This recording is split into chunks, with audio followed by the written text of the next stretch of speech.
The first time she saw the alien warrior, he was barely alive. His body, larger than any human's, lay broken on the medical table, deep gashes running across his scaled skin.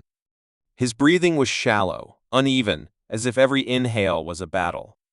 The others had given up on him, said he was too far gone, that even their advanced medical technology couldn't save him. But she wasn't ready to let him die. There was something in his eyes, a flicker of desperation, of defiance. He wasn't just a soldier. He was someone important, someone who had fought until the very last moment, until his body had given out. And she knew without knowing why that saving him could change everything. The problem was, they didn't have the right blood for him. Alien physiology was a puzzle, and his species required something their medical bay couldn't provide. But she had a theory, a reckless, dangerous idea that no one else dared to attempt. Human blood. It was untested, unapproved, but she had read classified reports, hidden deep in research logs, about the adaptability of human cells, about their unique regenerative properties. It was madness, they told her. Mixing species like that, it wasn't done. It could be toxic. Lethal. But as she looked at the warrior gasping for life, she made her choice. Without hesitation, she offered her own blood. The process was immediate. The alien's body reacted violently at first, muscles seizing, skin burning with fever. She thought she had killed him, thought she had made a mistake so great that it could never be undone. But then, the impossible happened. His body stabilized.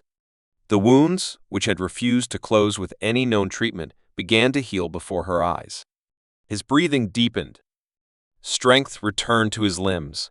And when he finally opened his eyes, they locked onto hers not with confusion, not with fear, but with something else entirely.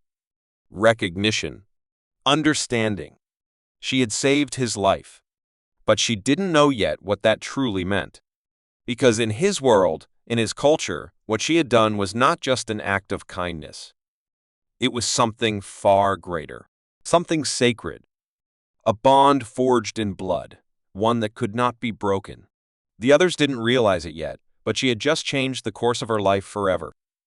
And as the alien warrior slowly sat up, never breaking his gaze from hers, she could feel it, the weight of something she couldn't yet name pressing down on her. Gratitude? Debt? Or something much, much more dangerous? Whatever it was, she was about to find out. The silence between them stretched, heavy and unspoken. His eyes, deep, unearthly, studied her, as if searching for something hidden beneath her skin. She had seen soldiers wake from near death before, but this was different. He wasn't just recovering, he was changing. She felt it in the way the air seemed to shift around him, as if the very space he occupied was adapting, recognizing something new.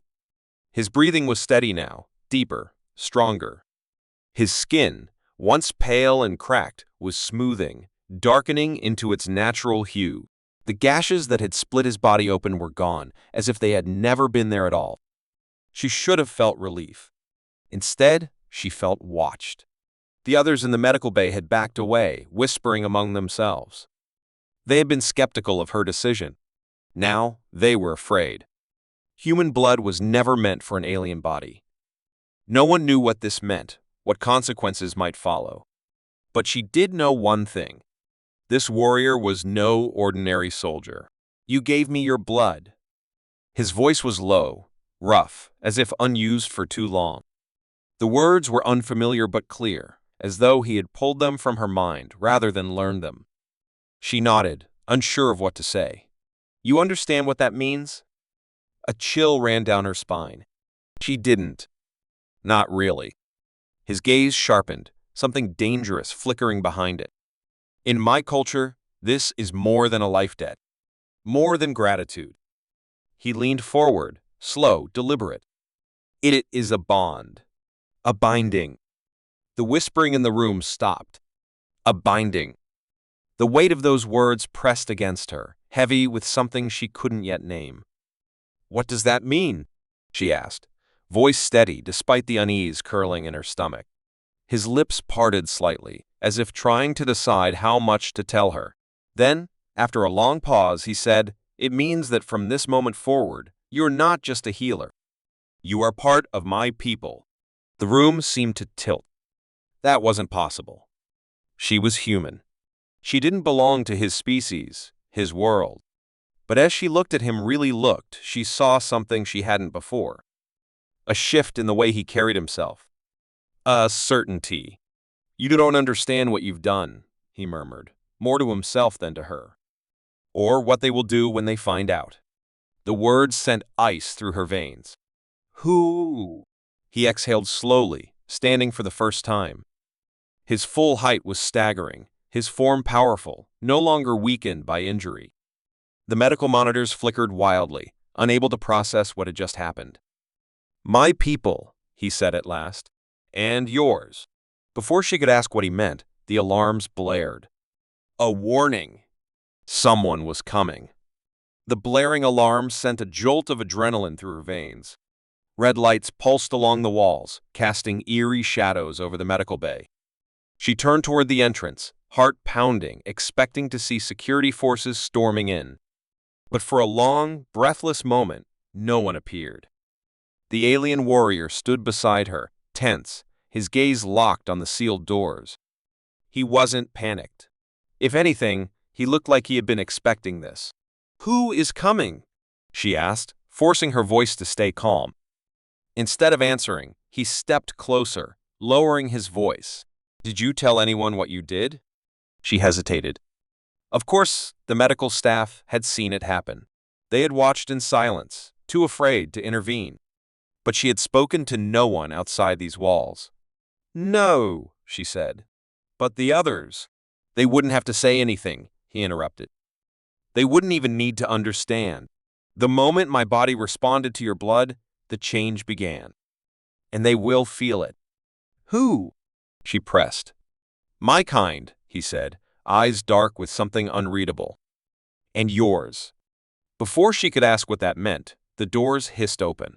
Armed guards filled the entrance, weapons raised, their uniforms marked with the insignia of the station's security force. She recognized the officer in charge, Commander Rowan, a man known for following orders without question. His gaze swept over the room before landing on her. Step away from the alien. She didn't move. He's stable, she said carefully. There's no threat. Rowan's grip tightened on his rifle. That's not your call. His eyes flickered to the warrior, taking in his completely healed body. The transformation wasn't just recovery, it was something unnatural, something impossible. What happened here? The alien's stance shifted, subtle but deliberate. Not aggressive, but not submissive either. She saved my life, he said, voice steady. Rowan's expression didn't change. And what did that cost? The question hung in the air, unanswered. The tension thickened.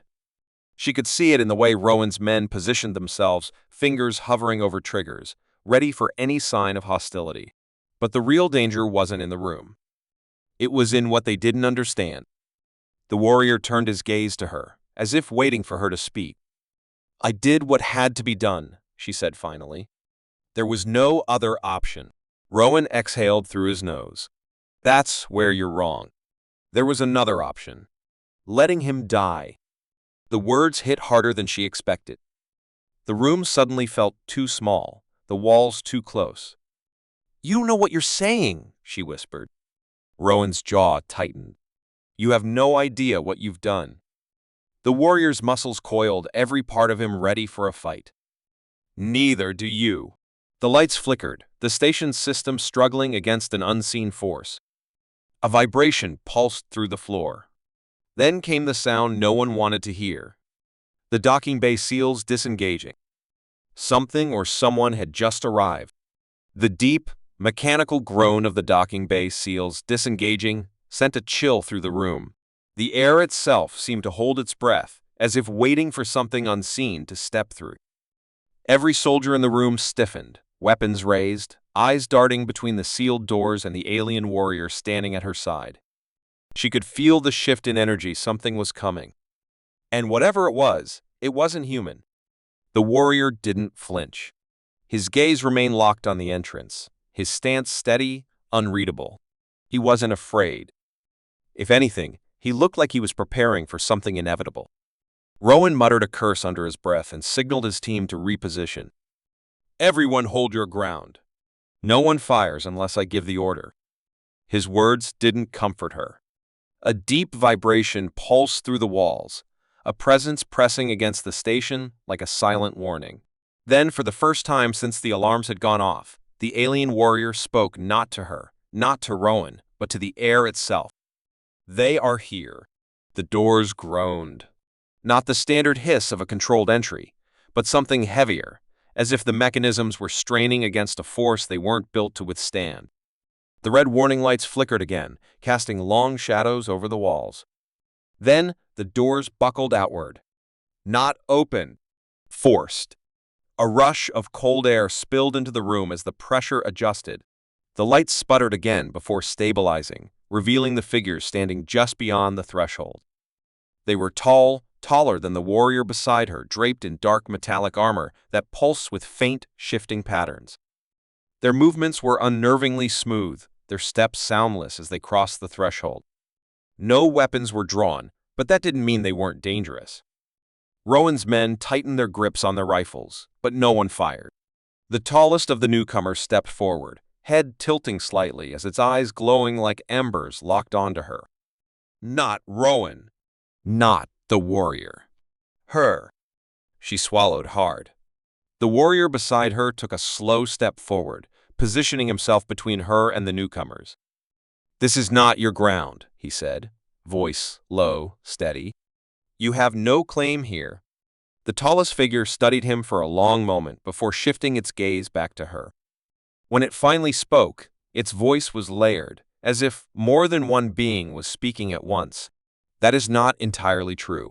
The weight of those words pressed into her chest, stealing the air from her lungs. Rowan's rifle clicked as he disengaged the safety. I don't know what kind of game you're playing, but you're trespassing on a human station. State your purpose, or... You misunderstand, the figure interrupted, its gaze never leaving her. We did not come for your station. The silence was suffocating. Then it spoke again. We came for her. Her pulse hammered in her ears. The room had already felt too small, but now it was suffocating. Every soldier, every weapon, every breath, all of it seemed distant, meaningless, as the towering figures before her stood unmoving, waiting. They had come for her. The warrior beside her tensed, shifting his stance like he was ready to fight. You will not take her. His voice was steel, firm and unshaken.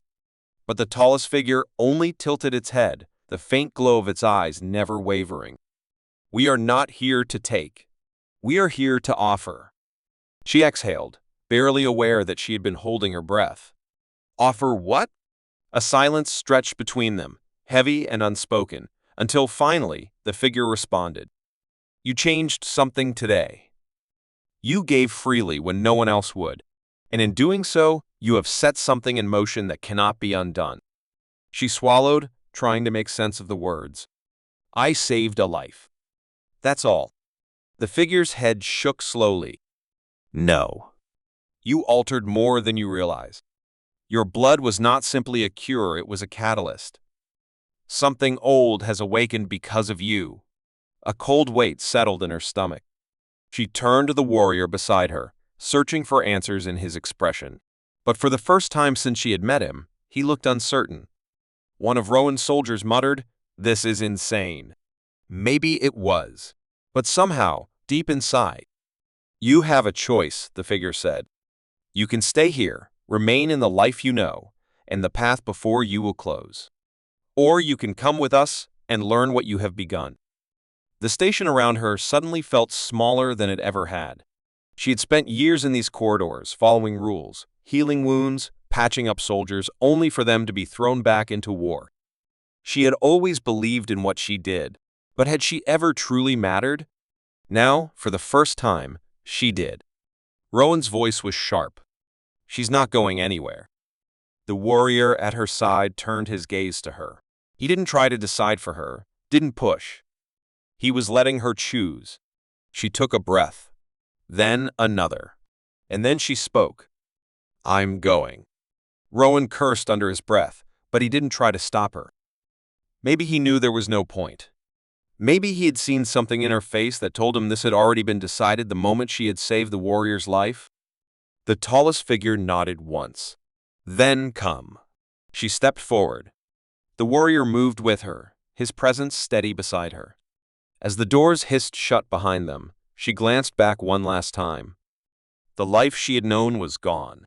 But for the first time, she wasn't afraid.